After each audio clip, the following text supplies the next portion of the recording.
ભારતનું બંધારણ જેણે વાંચ્યું હશે એ બધાને ખબર હશે કે બંધારણમાં મૂળભૂત અધિકારો આવે છે। અનુચ્છેદ 21 હેઠળ જીવન જીવવાનો અધિકાર આપવામાં આવ્યો છે અને જીવન જીવવાના અધિકારમાં પણ શુદ્ધ પાણી, શુદ્ધ હવા એ આપણો મૂળભૂત અધિકાર ગણવામાં આવ્યો છે। તેમ છતાંય જો શુદ્ધ પાણી માટે આપણે વલખા મારવા પડે, શુદ્ધ પાણી માટે આંદોલન કરવા પડે તો આ કેટલી શરમજનક બાબત કહેવાય। ધોળકામાં હાલ આવું જ એક આંદોલન ચાલી રહ્યું છે જેમાં આ મૂળભૂત અધિકાર તેમનો છીનવાઈ રહ્યો છે। શેના કારણે? વિકાસના કારણે। એવો ગાંડો વિકાસ જે વિકાસ લોકોને મોતના મુખમાં નાખે છે। એવો ગાંડો વિકાસ કે જે ફેક્ટરીઓ બનાવે, ફેક્ટરીઓના કેમિકલ વાળા પાણી મન ફાવે ત્યાં છોડવાના અને પછી એના કારણે આ ગ્રામના જે લોકો છે એ ગ્રામજનો કેન્સરથી પીડાય। અત્યાર સુધીમાં 21 લોકો કેન્સરના કારણે મોતને ભેટી ચૂક્યા છે અને હજુ આ તંત્ર એટલું નિર્ભર છે કે સુધારવાનું નામ નથી લેતું, એટલે લોકોએ ધરણા ધરવા પડી રહ્યા છે। છેલ્લા 6 દિવસથી આ આંદોલન ચાલી રહ્યું છે અને આ આંદોલનમાં હવે આમ આદમી પાર્ટીના નેતા ઈસુદાન ગઢવી પણ જોડાયા છે। આખી ઘટના શું છે, તમામ બાબત પર વિગતે ચર્ચા કરીશું। નમસ્કાર, તમે જોઈ રહ્યા છો સવાલ, હું આપની સાથે હેમંત।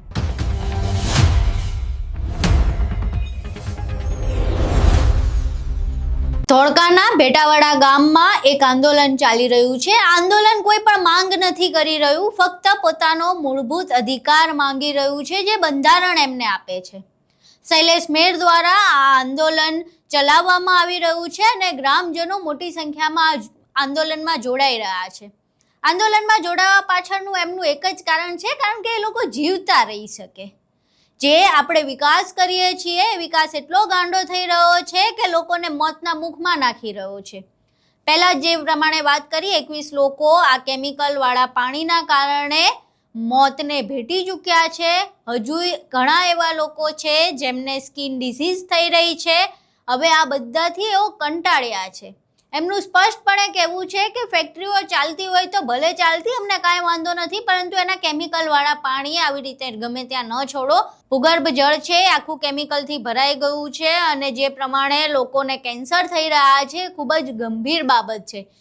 હવે આ આખી જે ઘટના છે, જે 6 દિવસથી શૈલેષ મેર આંદોલન ચલાવી રહ્યા છે, એ આંદોલનમાં હવે ઈસુદાન ગઢવી પહોંચ્યા હતા। ઈસુદાન ગઢવીએ ત્યાં પહોંચ્યા બાદ શું કહ્યું એ સાંભળો। આજે હું ધોળકાના ભેટાવાડા ગામમાં, જ્યાં ગ્રામજનો લગભગ 5 ગામો જે પીડિત છે, ગ્રામજનો અહીંયા ધરણા ઉપર બેઠા છે એની મુલાકાત માટે આવ્યો હતો। આમની માંગ બહુ સમજવા જેવી છે કે કંપનીઓ ગંદુ પાણી છોડે છે, કેમિકલ વાળું પાણી છોડે છે, નગરપાલિકા ગંદુ પાણી છોડે છે, ના ખેતરોમાં છોડે છે, બોરમાં ઉતારે છે। એટલે આખી ઘટનામાં તમે જુઓ કે લગભગ કેન્સરગ્રસ્ત જેટલા ગામો થઈ ગયા છે। અહીંયા મારી પાછળ જે લોકો મૃત્યુ પામે છે કેન્સરગ્રસ્ત થઈને, એમના 21 લોકોના ફોટા છે અને હજુ કેટલાય કેન્સરગ્રસ્ત લોકો છે। આમની માંગ અત્યારે એ નથી કે સ્કૂલ સારી સ્માર્ટ સ્કૂલ બનાવડાવો, કારણ કે એ તો પછીની વાત છે। રોડ રસ્તાની માંગ નથી, ભાવ આપવાની માંગ નથી, ગુલાબની ખેતી ખતમ થઈ ગઈ। અહીંયા ગુલાબ જે હાર પહેરાવીએ છીએ આપણે, ગુલાબ અહીંયાથી ભેટાવાડાથી થાય છે, એની ખેતી ખતમ થઈ ગઈ। લોકો પરેશાન છે, જમીનમાં પરેશાન છે, કેટલા પ્રકારના રોગો થાય છે કેમિકલ વાળું પાણી।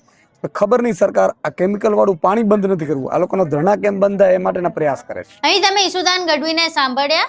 સીધી જ વાત છે કે આ કોઈ એવા રૂપિયા નથી માંગવામાં આવતા, કોઈ એવી વાત નથી જેના કારણે રાજકારણ થઈ શકે। બસ સીધી સાદી માંગ છે કે એમને પીવાનું શુદ્ધ પાણી મળે, જેના કારણે તેમને આવી કેન્સર જેવી બીમારીઓથી ઝઝૂમવું ન પડે।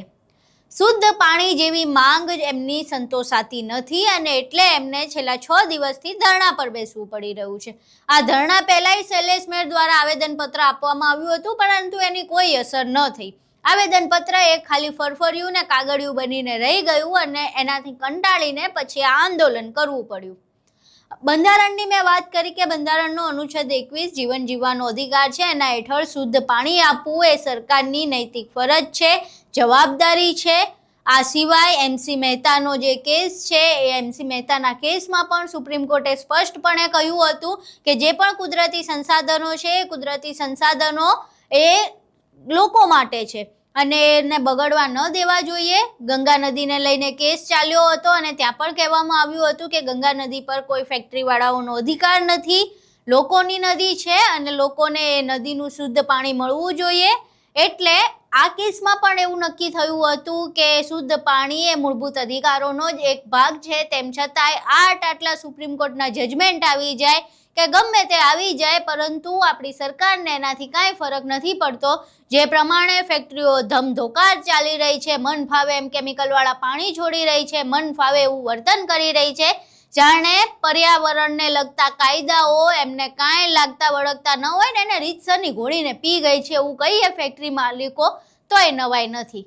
હવે આખી ઘટનાને લઈને છેલ્લા 6 દિવસથી ધરણા ચાલી રહ્યા છે. આ ધરણા હજુ કેટલા આગળ વધે છે અને આ સમગ્ર મામલે ક્યારે ન્યાય મળે છે એ જોવું રહ્યું. ઈસુદાન ગઢવી ત્યાં પહોંચ્યા હતા. આ સિવાય શૈલેષ મેર છેલ્લા 6 દિવસથી ત્યાં આંદોલન કરી રહ્યા છે. આખી ઘટના તમે જોઈ. હવે આ ઘટનાને લઈને તમારું શું માનવું છે? તમારા મંતવ્યો અમને કોમેન્ટ બોક્સમાં જરૂર જણાવજો. વિડીયો પસંદ આવ્યો હોય તો વિડીયોને લાઇક કરજો, શેર કરજો અને અમારી ચેનલને સબસ્ક્રાઇબ કરવાનું ભૂલશો નહીં. નમસ્કાર.